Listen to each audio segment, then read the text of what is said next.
Hey, welcome to Hungry Nordic. I'm Amanda, and I'm hungry for chocolate, as usual.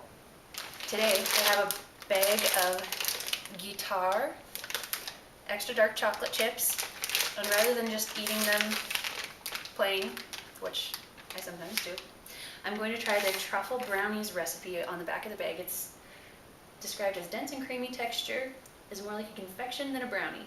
Sounds delicious. And here's the thing. They only call for a 1/4 cup unsifted all-purpose flour in this whole recipe for brownies. That's got to be less than 10%.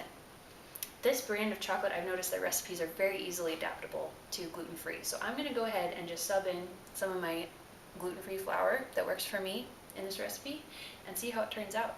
I have high hopes. You'll get to see the results. To get started, I measured out all of the ingredients so that they'd be ready to go when I was melting the chocolate.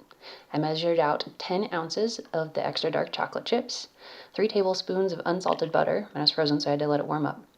Also 3 tablespoons water, a cup of sugar, a half teaspoon salt, a teaspoon of vanilla extract, 3 large eggs were out getting ready, warming up, and I measured out a 1/4 cup of Bob's Red Mill all-purpose gluten-free flour and added a half teaspoon of guar gum, also chopped up a half cup of walnuts.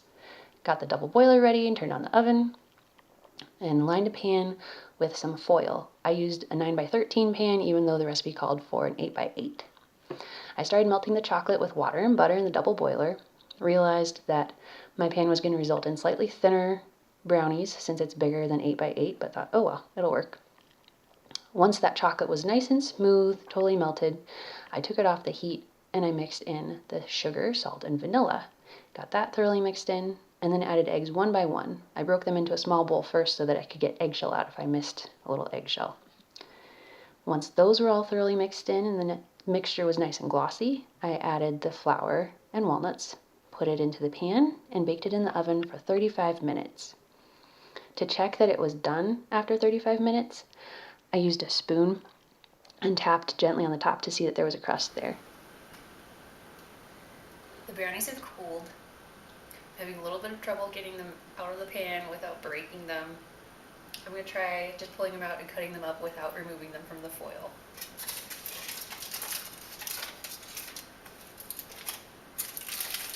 Coming up on the 15th, it's name day for Sonia. We have a furry friend in this household named Sonia, so we can say these are in honor of her. Like I say, there's always something to celebrate, even if it's your cat's name day.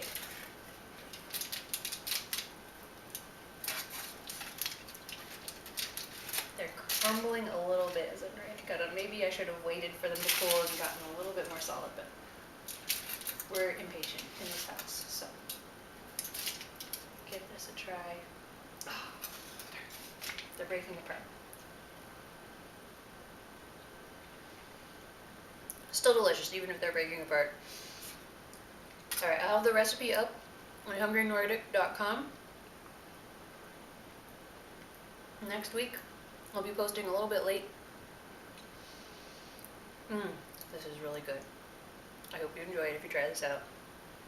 And I'll see you later.